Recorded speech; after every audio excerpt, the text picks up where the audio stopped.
Hello everyone and welcome to Handmade Hero, the show where we code a complete game live on stream. We finished yesterday debugging a bug that we had, and well, I guess I wouldn't say debugging is probably the wrong term because I pretty much knew immediately back when we first encountered the bug what the bug actually was. But it was 2 streams worth of mass explanations to explain the bug and then say how to fix it. So I guess we didn't really finish up the debugging, we finished up the explanation so that we could go and fix the bug, and that is now done. Which brings us back to where we were before, which is to say that at the moment, our game has more features in the software renderer than it does in the hardware renderer, because we implement things in the software renderer first, so that I can show how they work. And so if you take a look at what's going on in the game right now, you can see this is debug mode, so it's running a little slowly in the software renderer, since the software renderer really needs optimizations compiled on. But what you can see here, if I laboriously, slowly sort of hop over to this part of the sort of makeshift rectangular blob thing that we've created, is that we have the ability now to do this sort of overlay, right? This sort of alpha blended overlay in the software renderer, but we don't have that ability in the hardware renderer. So if I go in here and I set the render type to be back to hardware, you'll see that we immediately hit a assertion in our hardware renderer that's just like, hey, there's a thing that you told me to do that I don't know, I never heard of it, right? So it doesn't have a case for this thing, so we can't even run in hardware now and actually support all the features that we support in the software renderer because we just added it. So the last thing that we have to do to really say that we're done with that alpha blended overlay feature is we're going to have some way in the hardware renderer to duplicate the results of the software renderer, right? And so that's what we need to start on today, and this would be an extremely simple task if it wasn't for the fact that 3D graphics APIs are always swell. And when I say swell, I mean the kind of thing that happens when you have a severe traumatic injury to one of your limbs and it gets really huge and purple and disgusting. That's what I mean by swell. So let's go ahead and open up our project, not that, and compile it here. And if you take a look inside our OpenGL subsystem, you can see the part where we were getting that illegal default case. It's right here. And the thing that we were trying to reproduce, if we go over to the software renderer, we can jump down there. It's this guy right here. So this is the case that we're missing. It's the render target blending case. That was the part that was triggering. But if you take a look at what's going on here, you will see, and I'm going to comment those out because they don't really do anything right now. If you take a look at what else we need to think about here, there's more to it than just that. And the reason I say there's more to it than just that is because every single render command that's coming down the pipe now has a variable output target. So those output targets per sprite that's coming down the pipeline, any sprite can be vectored to any render target in the game right now. So we can have, the renderer could actually support just arbitrary numbers of render targets, right? You could say I want 4 render targets, these sprites go to this one, these sprites go to this one, these sprites go to this one, happy birthday, right? So given that that's the case, we need some way of duplicating that functionality inside the hardware renderer. We need some way of saying, hey, every specific sprite wants to be pointed at a particular render target. And of course, in OpenGL, we don't even know what that means. We've never done anything with render targets in OpenGL, so we don't actually know anything about how we might do that. In our software renderer, because we wrote it all, it's very clear that all we need to do is create an extra piece of memory that we can point at and say, here is the memory to scribble on when you're splitting those sprites, and we've got another render target. That's about all there was. We had to clear it, obviously, but other than that, there wasn't very much to it. But now, in the OpenGL side of things, we're forced to say, well, okay, we need that functionality, but we don't actually know how to get that functionality because that's all inside OpenGL. So what we're going to have to do is learn how to talk about render targets to OpenGL so that it knows what we're trying to do. And this is even more complicated than that simple statement might make it sound, because if all we cared about was multiple render targets, well, that would be one set of annoying OpenGL calls we have to make. But actually, because we care about something else besides just the render targets, which obviously makes sense when you think about it. We also care about using those render targets as textures, right? So because what we want to do is we want to take that secondary render target that we were putting all the top level, those top floor sprites on. We want to take that render target and then use it as a texture to alpha blend it over the existing render target that holds everything else, right? So hopefully you can see there that we actually have two sort of sets of things that we have to learn how to do in OpenGL. One of them is to ask OpenGL to give us more render targets than just the one that we get by default when we start it up. And the other one is to say, hey, I've got a render target, and I need to talk about it as a texture later on as well, so keep that in mind, right? Because those two things are sort of additional concepts as far as OpenGL is concerned. So you obviously already know everything there is to know about the software side of it because we implemented it. Hopefully that was all clear to you. So really all this is just fussing with graphics APIs to try and get them to do the exact same thing we just implemented very straightforwardly in our software renderer. So let's take a look at the OpenGL side of things. I always forget, I think it's like gl.doc. Someone told us there was a good link, docs.gl, for looking up OpenGL documentation, because I had been using other docs when we were doing OpenGL Parallel. Someone was like, hey, you should use docs.gl, it's better. They are correct. It is definitely better. And look at that. You can even specify the colors. So we can harmonize those colors with it, if we want to. Anyway, so very much like you remember we had GL gen textures to generate texture handles that we could use. There's a corresponding call that allows us to generate frame buffers. And if I go ahead, I guess I don't really know very much about why these links are. I don't know if these actually give us different documentation pages. But anyway, here is GL Gen frame buffers. And you can see that it works essentially the same way as the texture handle stuff works. Now, in that way that I really didn't realize this until I think someone mentioned it while I was doing Handmade Hero. I always thought you needed to ask for frame buffer names. Or for texture names, but it turned out you don't. You can just use names, and as long as they're unused, it doesn't matter. I believe that is true for frame buffers as well. So I think if we say bind frame buffer, I think we can actually just use the frame buffer handles that we're actually using, right? And if you look here, it says like, okay, it becomes a target for free respectively until whatever, blah, blah, with targets to GL frame buffer, binds frame buffer, is the name of frame buffer object previously returned for called GL buffers, or 0 to break the existing binding of frames. So that makes it sound like you can't do it, but I'm not sure. Let's see if they use the same verbiage in GL bind texture. And I'm not sure. GL bind texture. Hello? There we go. Let's see. The texture names of the corresponding texture contexts are local to the shared object space, the current GL, to blah, blah, blah. You must use GL generators to generate a new set of texture names. So it sounds like these documentations are not really correct for the most part, because we know this isn't true, right? We know that we don't have to do that. Maybe, is it possible that it's only in later versions of OpenGL that it says that? It says you may use, and now it says you must use. So it kind of sounds like you don't really have the option. That's very interesting. Once you go up out of OpenGL 2, it looks like they require you to have used the generation calls. That's very interesting. So maybe I wasn't quite so wrong when I thought you needed to call that.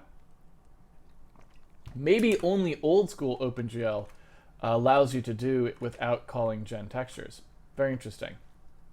So in that case, I'm going to go ahead and use the gen calls, even though it would be a little bit easier not to. Because it looks like, based on reading that as they went up in OpenGL versions, they may have tightened those restrictions. So anyway, glgen frame buffers, it's exactly the same as the glgen textures call. I say how many frame buffers I wanted, and I get back the IDs. So what I can do here is I can say, well, we know essentially at the outset here when we do OpenGL render commands, we know when we start things off that I can sort of go through all of the render targets that we have, and I can sort of prep, do any prep that I need to do. So what I could do here is say, well, however many render targets it says there are, if I need to allocate more render targets than that, then I will, right? Or something like that. The other thing I could do is just say, look, we're going to support 16 maximum render targets, which we'll never use. Like, we won't use that many render targets, I'm sure. We can just allocate a bunch of render targets, perhaps, and then just, assert that we never go over, right? That seems like an easy thing to do as well. So what happens here when we come into OpenGL render commands, we do have a little bit of a problem, which is that we don't really have anywhere in particular to store these things, right? Like, we don't have any good place to put them.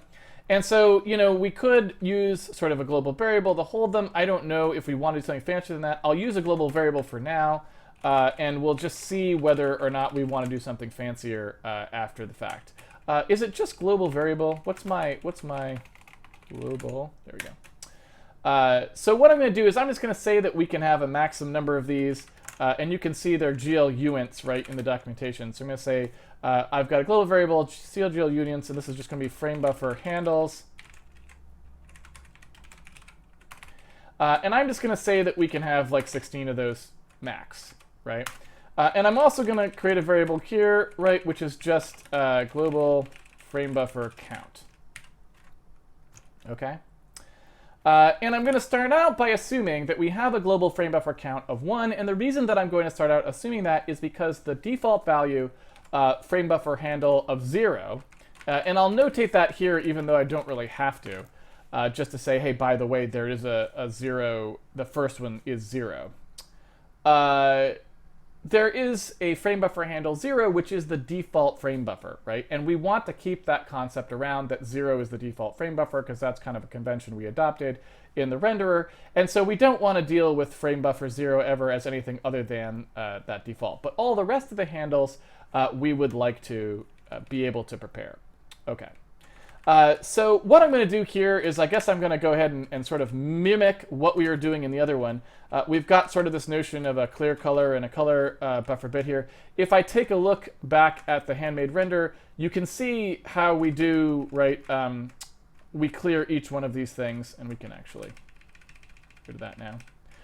We probably should have had a way to do, to specify a clear color per render target, which we don't currently do.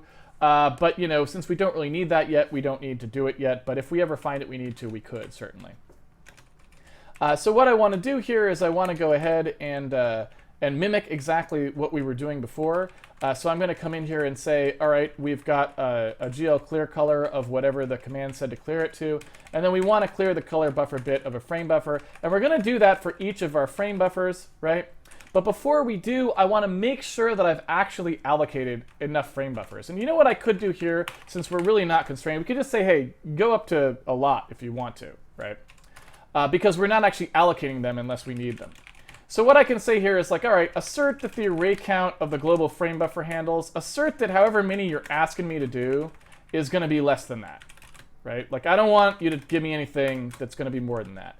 But assuming that we're okay, then all I want to do is say, if the max render target is greater than or equal to the global frame buffer count, then we need to allocate more, right?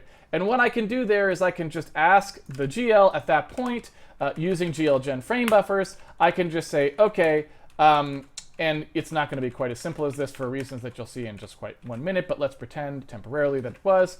I'm going to call glgen frame buffers, and then I'm going to say, okay, the number of frame buffers that I actually need is however many it will take me to get up to here. So I'll just say, like, okay, the global frame buffer count, right, is going to then have to be equal to this, right?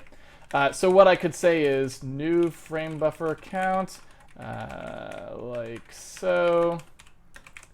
And so I know that my new frame buffer count is however many I would need to store, right? In fact, I could even do this.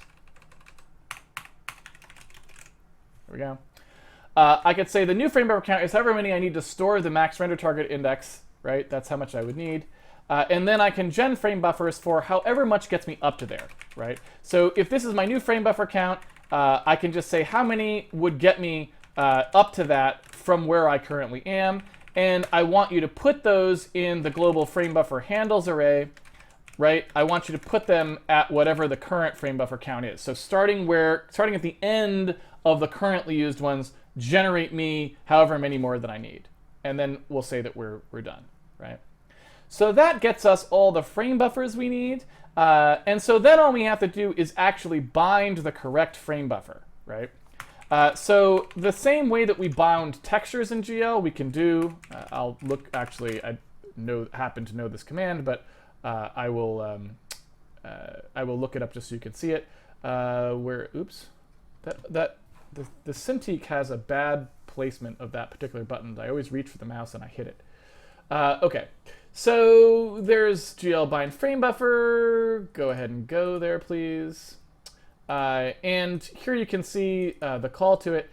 Essentially what we have is a target. So if you remember bind texture, we had the same thing where it's like, do you want to bind the 1D texture, the 2D texture, or 3D texture? What kind of texture are you trying to bind? And then which texture are you binding, right? And the same is true for GL bind frame buffer. We have a couple different things we could bind, right?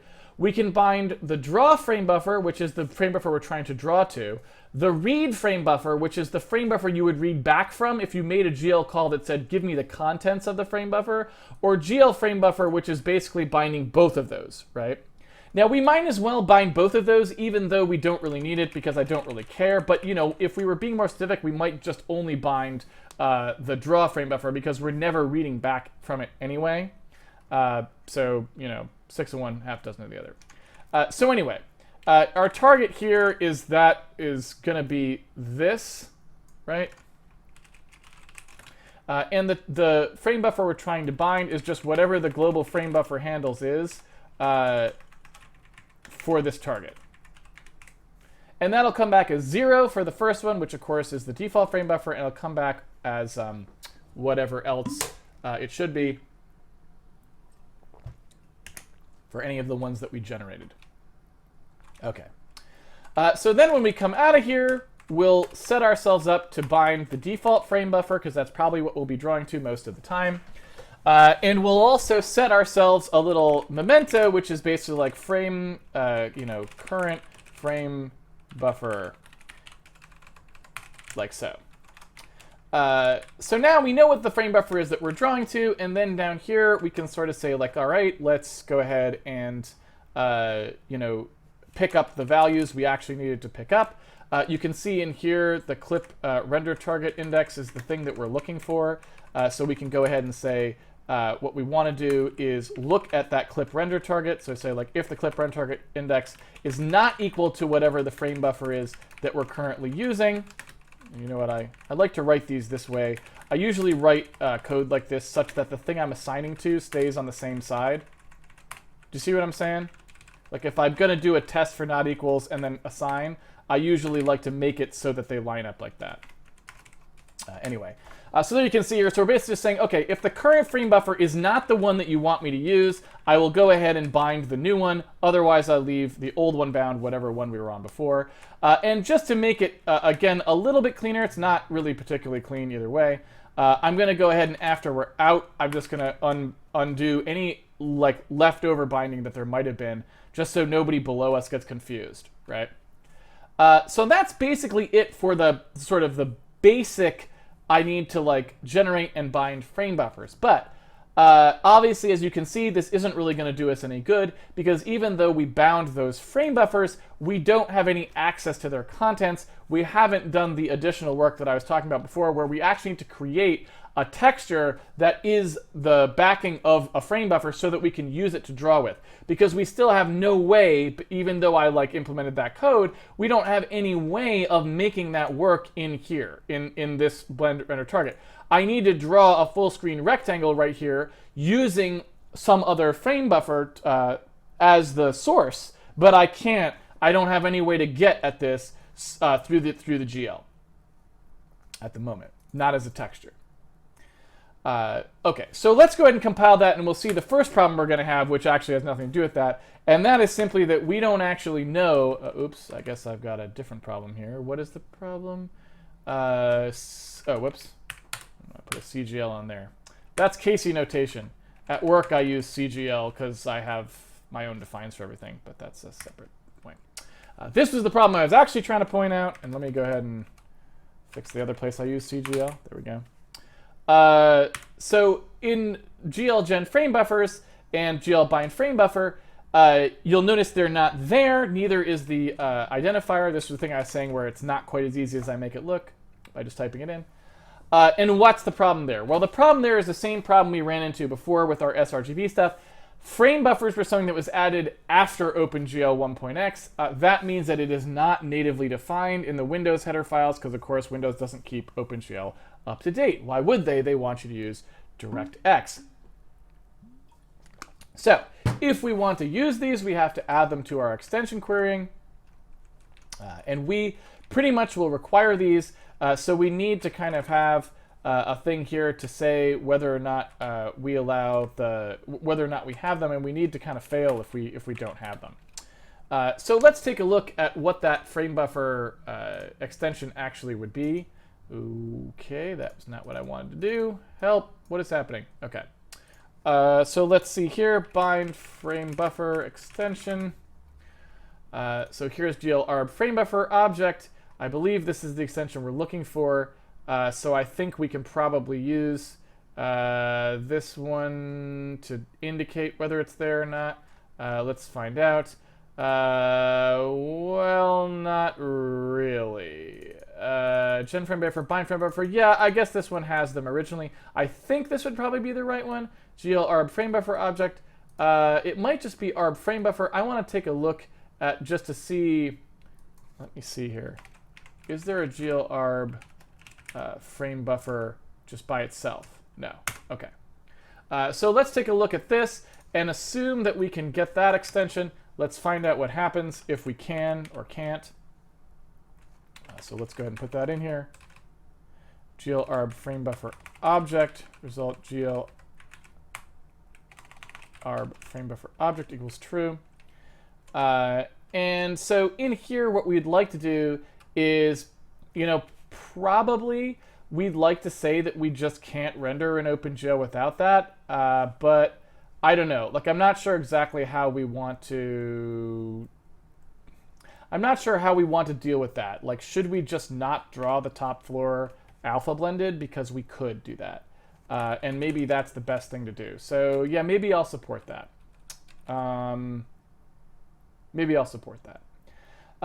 Anyway, so what we do need, though, regardless, is we need GL gen frame buffers and GL bind frame buffer. We need those to actually be available to us, right? So what we need to do is we need to define these somewhere where we can actually call them. And we're not using wiggle get proc address in here, it looks like.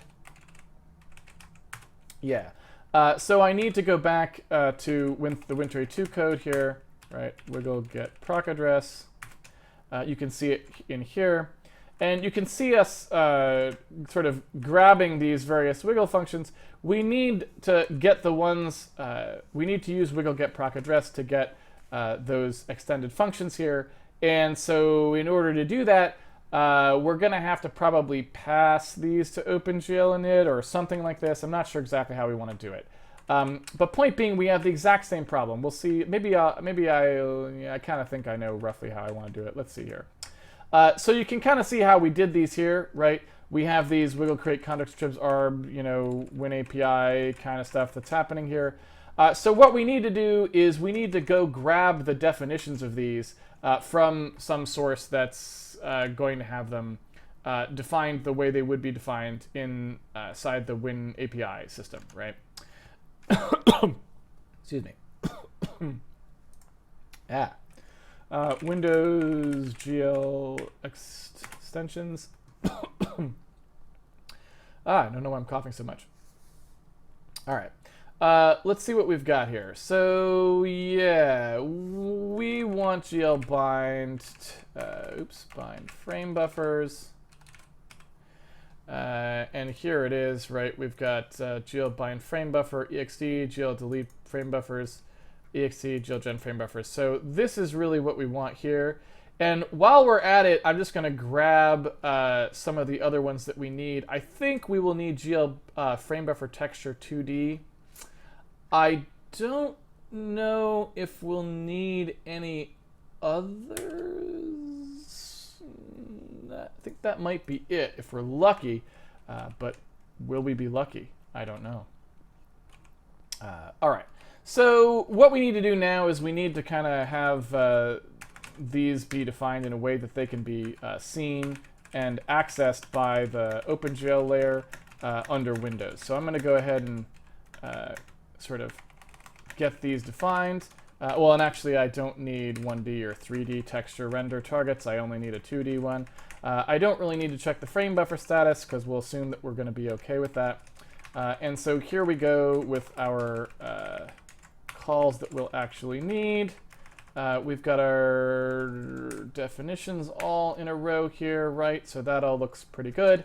And so all I really need to do now is just sort of change the names of these around a little so that we can have a type def as well. So GL delete frame buffers, GL, and I don't really even need that because I'm not going to free them. Frame buffers, GL frame buffer texture 2D, and that's it. So yeah, GL bind frame buffer, and this is a global variable. GL gen frame buffers,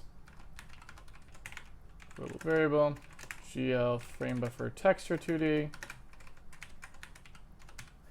And that's about it, right? So API entry, in this case, I think is just WinAPI. I don't think there's anything else we have to do. I don't even know if WinAPI is defined as anything anymore. I think that's mostly for if you were doing 32-bit. I don't think we need any. I don't think we really need it there. But that's neither here nor there. Anyway, so we've got GL bind frame buffers, GL gen frame buffers, GL frame buffer texture 2D. These all have to be actually loaded now at some point. And so where we do wiggle swap interval X and those sorts of guys, we just have to go ahead and load these folks into memory. So we've got GL bind frame buffer, and that's going to have to do a wiggle get proc address. Oops, get proc address on its own name. Same thing is going to be true of these two fine fellows here.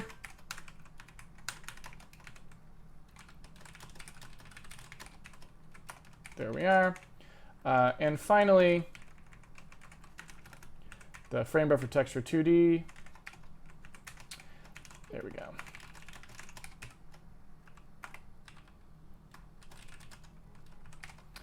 Now, we have some other things that we're going to need, and you can kind of see them here.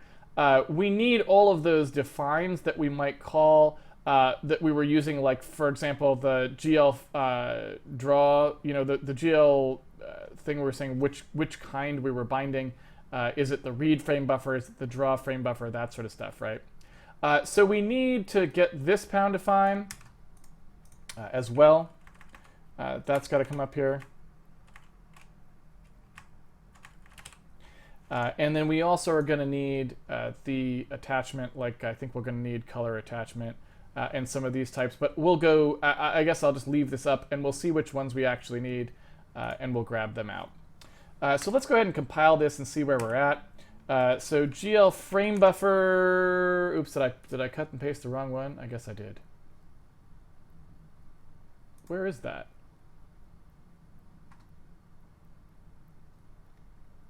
I don't actually know where that is.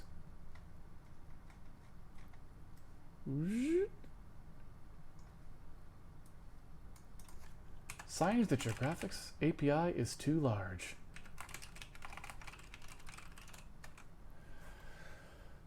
There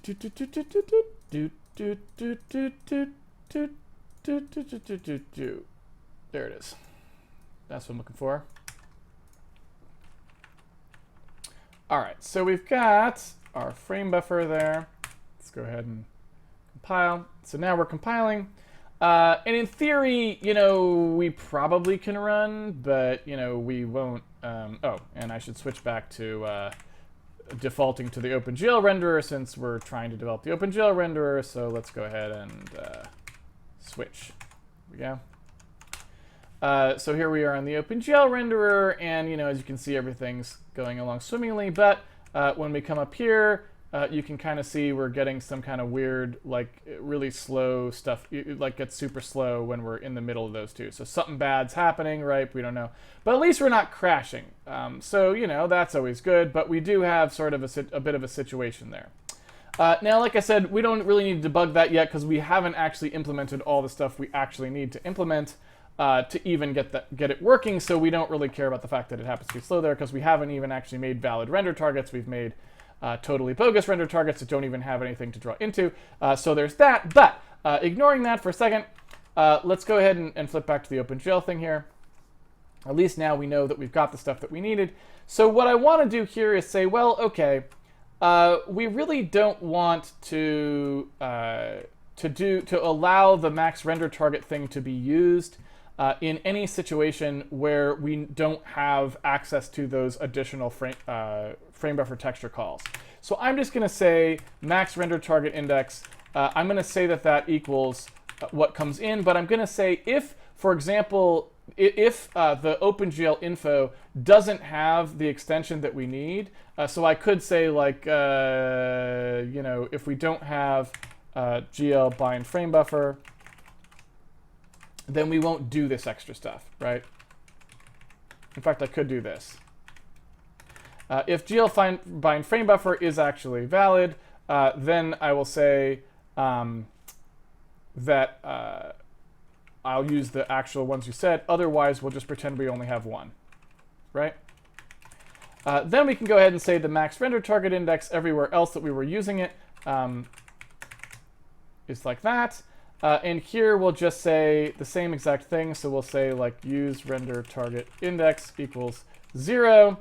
And we'll do, we could do the same thing, I suppose. We could just say, and I could even make a bool for this. So I could say bool through to use render targets not equal to 0. So there's my use render targets question. And so everywhere in here, we'll just say like, okay, use render target index equals the clip render target index. In fact, you know what? I don't even have to do that, really, now I think about it. All I really have to do is allow this to do its thing. And I can just say,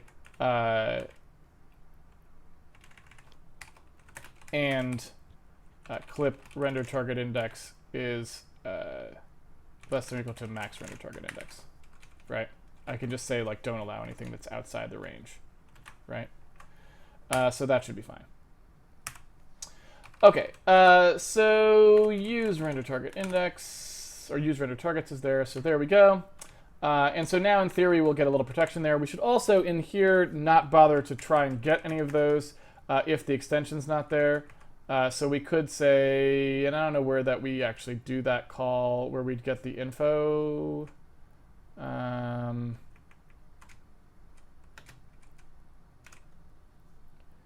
do we do that?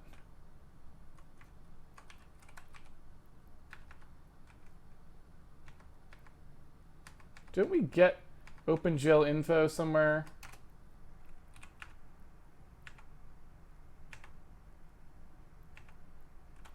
OpenGL get info. So we do that here. That's not very helpful, to be completely honest with you. So when we call init, we would like to know whether we should try to load these or not, right? I mean, we want to do something like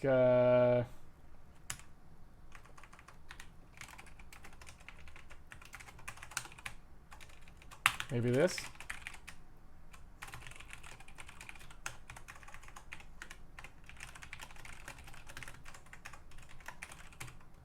So this is GL arb frame buffer object. So if we have that, then we will get these. Otherwise, we will leave them as 0, right? And that seems okay. So yeah, so that's the basics there. But the problem that we will have now is that we're not actually doing anything with those frame buffers. So we've got to go rectify that, right? So yeah, you know how it is. So close that up. So let's go back and see how to do the rest of the thing that we need to do in our OpenGL code to actually get render targets that we need. So basically what happens is when we do these frame buffer generations, what we've done is we've created like basically blank frame buffer objects that don't have the necessary setup to actually be used in the way that we need them to be used. And so what we have to do is we have to go actually say to OpenGL, hey, there's a texture. The texture is going to be used as a backing store for this frame buffer. So when you render, I want you to render into a texture, and I'm going to use the texture later. We need to make that statement that I alluded to, and we need to give OpenGL that information, right? And so the way we're going to do that, you can actually see, sometimes it's actually easier to read the extensions, by the way, because they bundle the related calls together. But you can see that one that I was grabbing out here, this frame buffer texture 2D, right? And that's what we actually have to call. And what that frame buffer texture 2D thing allows us to do is to say that we have a texture that we want to use as a as sort of the thing that the frame buffer represents. So let's go in there. So you can see we have to pass to this. First of all, we have to tell it what we're trying to talk about here, and obviously we're talking about the frame buffer that we have bound to the frame buffer slot. So we need to do this after we do the frame buffers, right? So here we're going to have to do essentially this.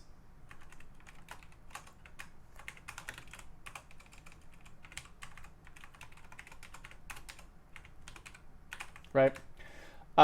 So we need to do a target index that loops from whatever our previous frame buffer count was up to our new frame buffer count, go through those targets.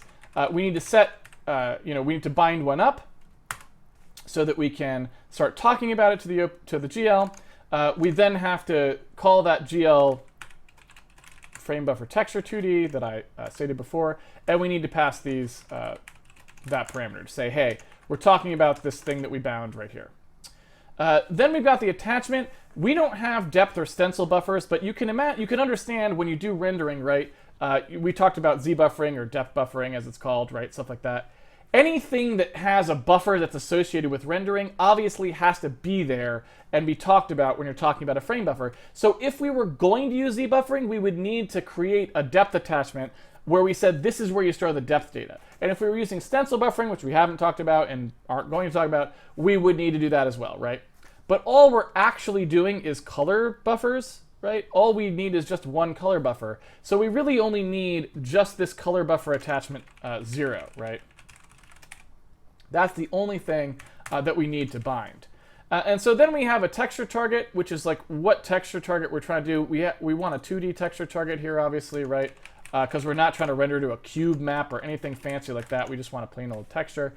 We have to specify which texture object we're doing. So we're going to need like global frame buffer textures or something like that, right? We're going to need a mirroring array that has the texture handles in it. And then finally, we need what MIP map level. Now, we're not using any MIP mapping here, so we can just say 0, and off we go. That's about it.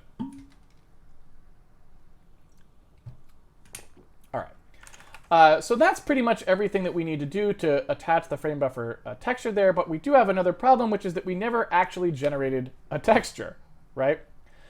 So we actually need to get these textures to stick them into the frame buffer so that it knows here's the textures that go with the frame buffers. So we basically have the exact same problem we just had, and now we have to do this for textures as well, right? So we have to do that.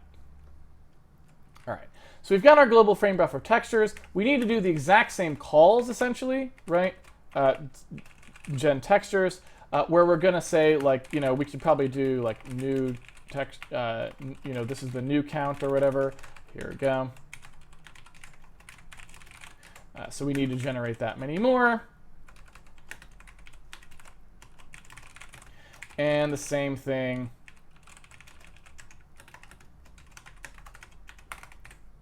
here, right? So we generate frame buffers, we generate textures, then each time through we're going to have to actually generate the texture as well and create it at the size that we actually need it to be in order to have it be bindable to the frame buffer and used for rendering, right? So we have to do the same exact thing that we would do with a normal texture, right? And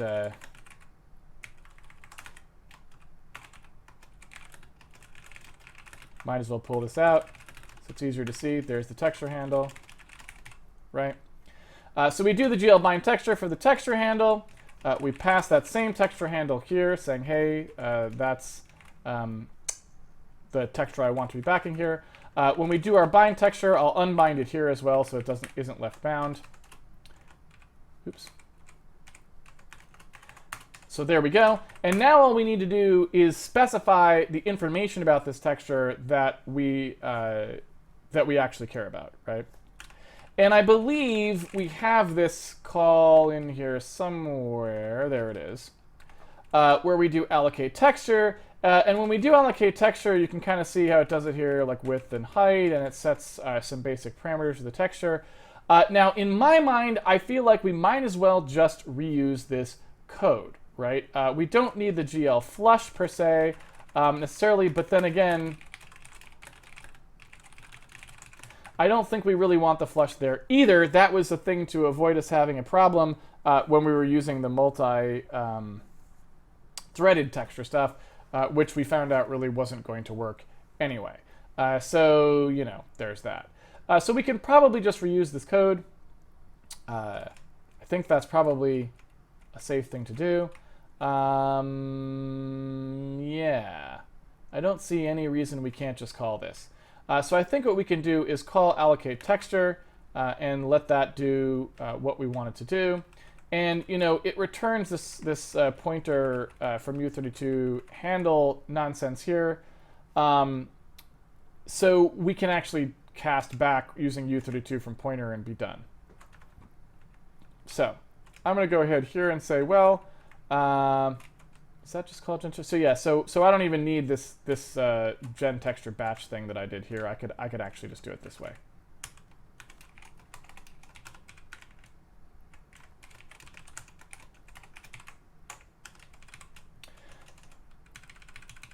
Okay. So what we need now is the allocate texture call to actually fill in. You know, we need the parameters that we're going to do there. And you can see we just need the width, the height, and the data, right? And when you pass data down, I believe you can always just pass 0 here if you're just trying to specify the size, but not actually the contents, right? And we don't really want to specify any contents. So I believe we can just say, hey, we want this thing to be whatever the width and height are of the rendering, and we don't care what you stick in it. It can be 0. We don't care, right? And so allocate texture here, in this case, since they're actual things that we're now calling, they need to be elevated up to somewhere where they can be seen. So there we go. So last but not least, we need to grab, remember I said leave this open because we're going to need to grab something out of there. This is the part where we need to grab something out of there, and it's this guy right here, which is how to specify color attachment 0. Which is just the basic one. Now, why are there multiple why are there multiple attachments? The reason is because in later revisions of graphics cards, you could actually target several different render targets from the same pass. So when you draw, like if you drew a single triangle, you could actually have it output to multiple render targets at once. So the color attachment 0, 1, 2, 3, 4, whatever, is a way of saying, oh, you can actually render to more than one target at a time if you want to. So that's why you have to specify which one you're talking about.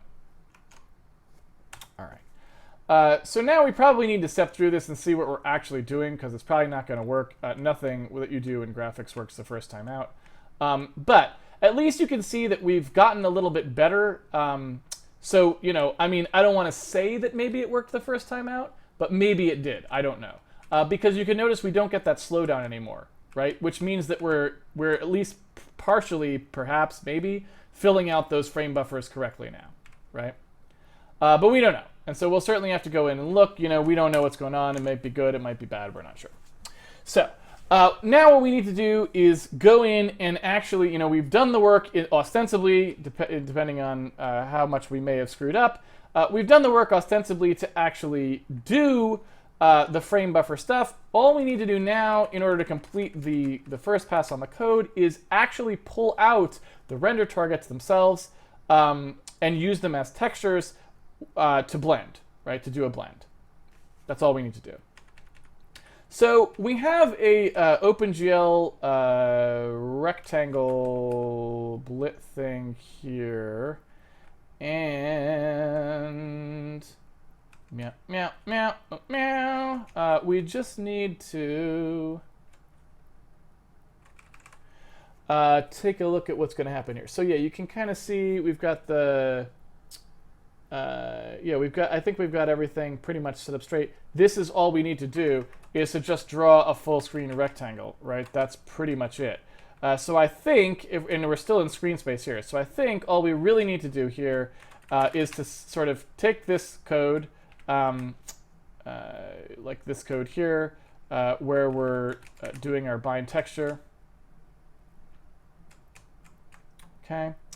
And is OpenGL rectangle, does that do a GL begin? It does. Okay. So we just have to come in here and say, all right, we're going to bind a texture. We need to find out where that texture is, so we're going to leave that out for a second.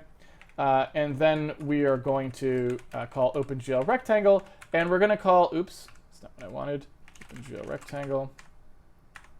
Here we go. We're going to pass in the min,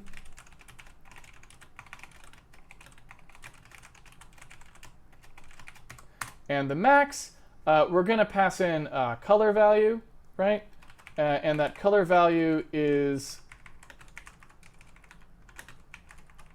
just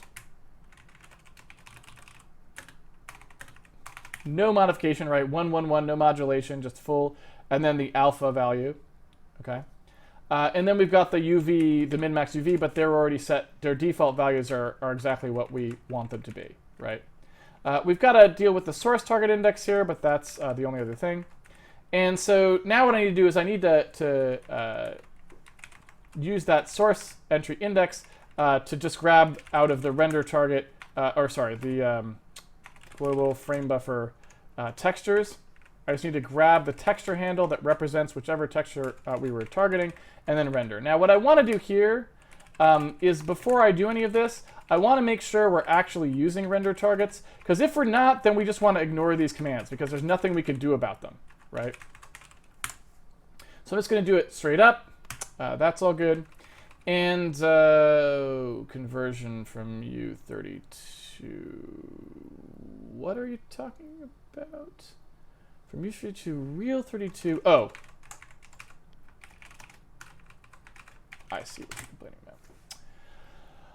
So all we're doing here is say, hey, all right, we need to draw a rectangle. We need to draw a rectangle over the entire screen. So what we need to do is go ahead and grab out the texture that represents the target we were trying to go from, and we can do the alpha. Now we've got one problem here, and that is the state. Our blending state is actually not what we want it to be. And the reason for that is we did not use pre-multiplied alpha, so we can't use this blend func, right? So even though we want to leave that blend func on, just in here, right, for just this one operation, we need to modulate the incoming source by the alpha value, right? Because remember, pre-multiplied alpha, non-pre-multiplied alpha, they are two different blend modes. This is the blend mode for pre-multiplied alpha. This is the blend mode for non-pre-multiplied alpha. And if you don't remember what that is, you got to go back and look. I can talk about it in the Q&A if people have forgotten. But that's basically what we need to do. Now, we're almost out of time, so we probably won't get a chance to debug this and get it working. But that's the basic code that we needed, right? And so, hey, that's actually not too far off. At least now we are blending something in. Unfortunately, that something is just a solid white nonsense, right? So not quite there. But at least we're getting closer, right? So that is pretty much all there actually is to it. There isn't, there really isn't much more other than the debugging stage of things. That's about it. So yeah, I assume that yeah, texture 2D is always on, so that's good. So yeah, so really all I think we have to do is just actually make sure that we're getting the correct stuff set up for our frame buffers here, because I probably did something wrong, or something bad happened here. I'm not sure what, where it's not working properly, or who knows what else, right? So probably that's all we need to do is debug what we did wrong with our textures, and then we'll be good to go. Now, the other thing that we could have done wrong here, I suppose, is clip render target index, target frame buffer. So I think everything else we did here makes sense, though. Don't quote me on that, but I think we're okay. Yeah. Yeah, this all looks roughly right. So I don't think we have anything majorly wrong, but we probably forgot something specific. Now, one thing we could do is we can also try to determine whether or not we've got a bug here by we've never used the debug services from OpenGL, but yeah. But that's one thing we could consider going and doing. I don't know if we should do it or not. The other thing that I could do here is just take a look at to see if I forgot anything. So we could GL gen frame buffer textures, and just look at some code to make sure that I did everything that I was supposed to do. Let's see. I don't want to bind a render buffer. A render buffer is like the sort of thing that you get by default when you don't try to do render to texture. It's like it's effectively a texture, but one that was like the kind that you have back when you don't have render texture. The default thing you have, that's a render buffer. Let's see. This is not what I actually wanted. Render texture, bind for frame buffer name, GL viewport, layout, frame buffer storage, depth component, no. Frame buffer, depth attachment, render buffer, depth render buffer, GL gen render buffers, no. Render texture. When do they actually set the texture? There it is. Right. So that looks all correct. So what I could do here too is I could call check frame buffer status and see whether we have an obvious error or something like that, right? And I guess I might as well do that while I'm here. I got just a few seconds. I can trivially call that and check it, right? So up here when we do bind frame buffer, I can just go like, okay, check the frame buffer, and do like a what is that gonna return? Check frame buffer status. Oops. Just check that little frame buffer status. Check that little frame buffer status. There we go. So inventory to Handmade, where we get the rest of our calls from. There we go. We can just say, okay, global variable, GL check frame buffer status.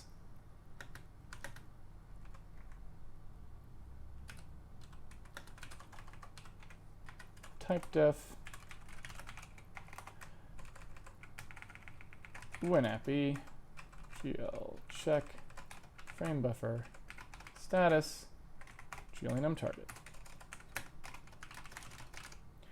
And so then when I do the rest of these guys here, I can just do the same thing.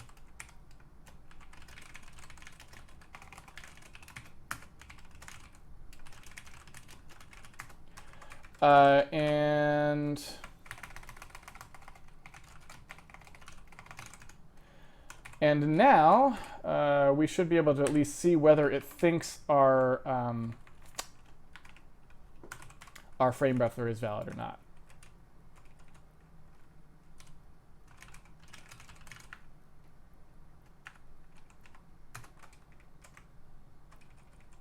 It's an enum, right? Yeah. There we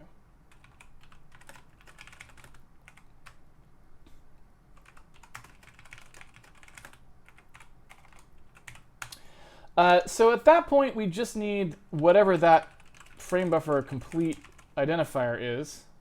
Oops. Completer.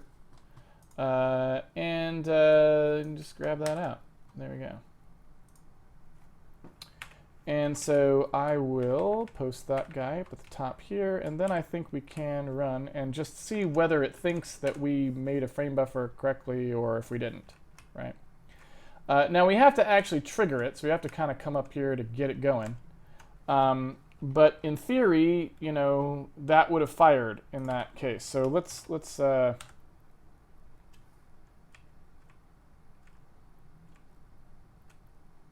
right. So let's see what we got for status 36053. You know what? Let's take a look at that in hex. OCD5. Or sorry, 8CD5. 8CD5. 8CD5. So it thinks that our frame buffer was valid, apparently, right?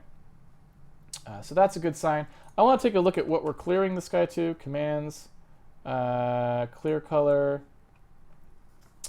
So we're clearing it to some grayish thing with an alpha value of 0, so that seems reasonable as well.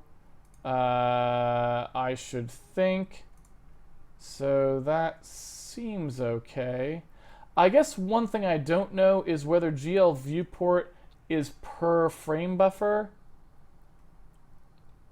To be completely honest, I cannot remember.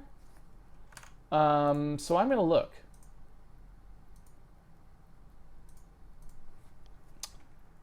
Let's see. GL frame buffer object. GL viewport. So GL viewport is not implicated in this at all, so I don't think it should be. GL clear.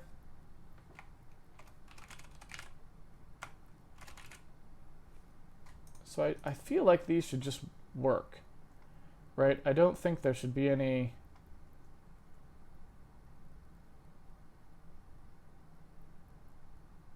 I don't think there should be any weirdness there.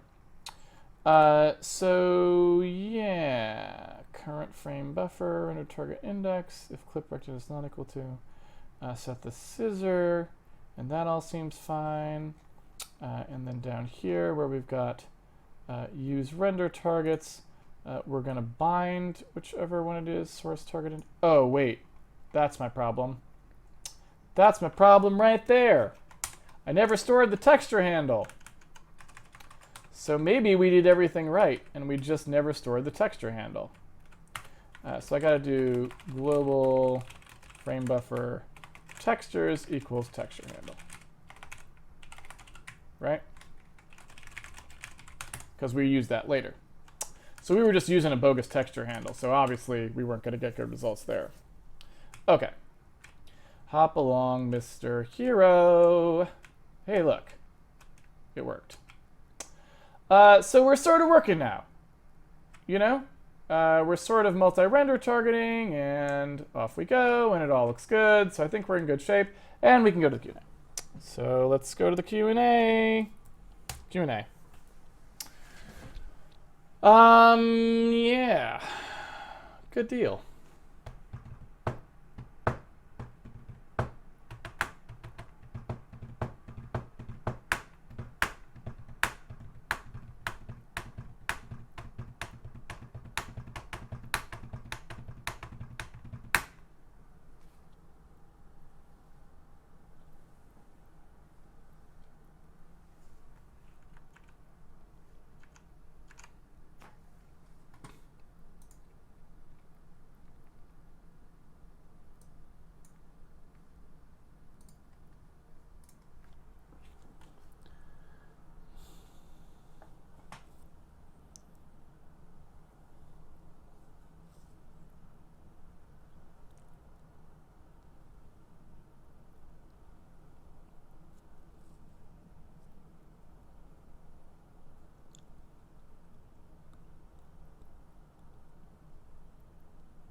So, like, no Q&A at all?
The any key. What are the biggest challenges you have faced with the game thus far?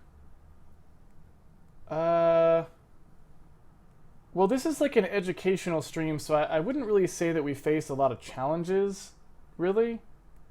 Um, I mean, the thing that was most foreign to me is I normally do 3D games. I don't usually do 2D, much in 2D. And so the sprite sorting stuff is a little weird because I don't really know, there doesn't seem to be much of a right answer to it. And we had to kind of do something, you know, kind of hacky. And we'll see how it works when we put the real art in there and finish the Z thing. But I mean, yeah, I wouldn't say that really, like, it's not designed to be challenging. It's designed to be educational. So we're not trying to tackle, like, you know, any unusual problems here. You know, we're trying to do just a nice professional quality job on the various parts of a 2D game that you might have. And we go a little further than a lot of 2D games go, that's for sure.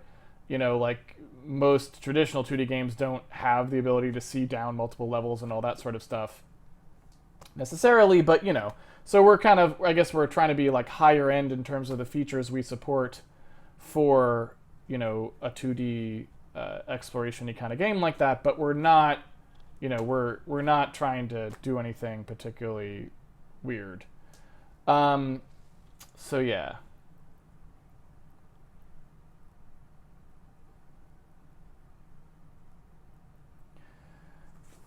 Does AZDO work across NVIDIA, AMD, and Intel?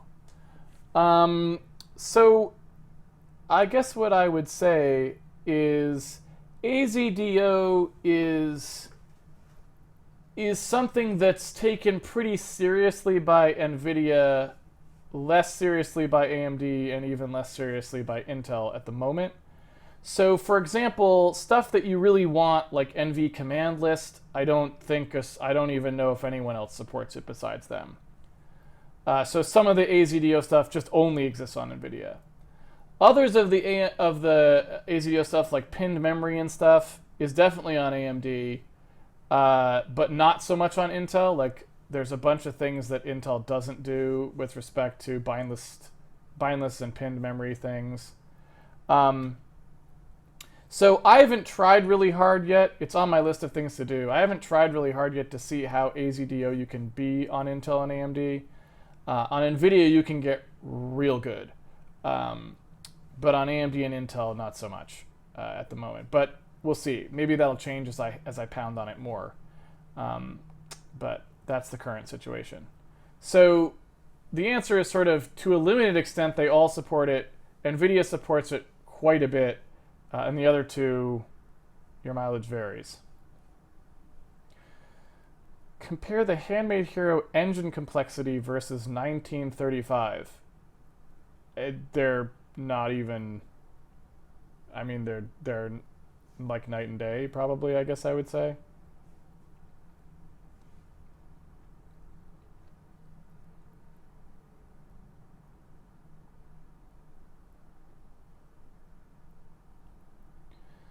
Hugh, for catching up to the previous episodes, do you recommend going through all the videos or to try to understand the current code base?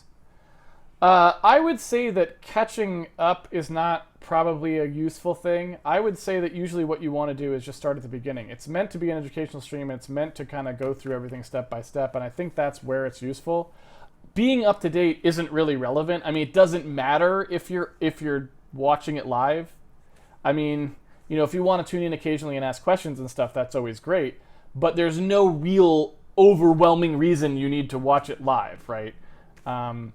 So I would say the most effective way to learn from the series, if that's what you're trying to do, is to just watch the episodes in order at your pace, whatever you feel comfortable watching and learning, you know, and don't try to push yourself for any particular reason.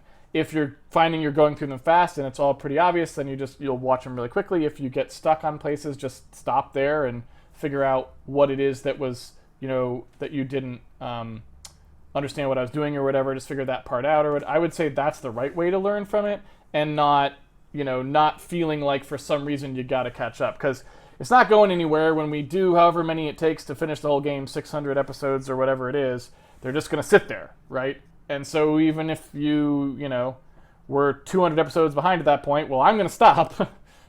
And so you will catch up eventually, if that makes sense.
All right, no more cues. I think that's the end of it. Thank you everyone for joining me for another episode of Handmade Hero. It's been a pleasure coding with you as always. If you would like to follow along with the series at home, you can always pre-order the game. It comes with the source code so that you can do your own experimentation and learn from from experimentation, from doing. It's always good. We have a forum site you can go to if you want to ask questions, a Patreon page if you want to support the video series. We have a schedule bot you can go to if you want to know when the series is going to be live. And we have an episode guide you can go to if you're trying to catch up on old episodes. That's about it for today. I will be back tomorrow, 5 p.m. Pacific Daylight Time. Until then, have fun programming, and I'll see you guys on the internet. Take it easy, everyone.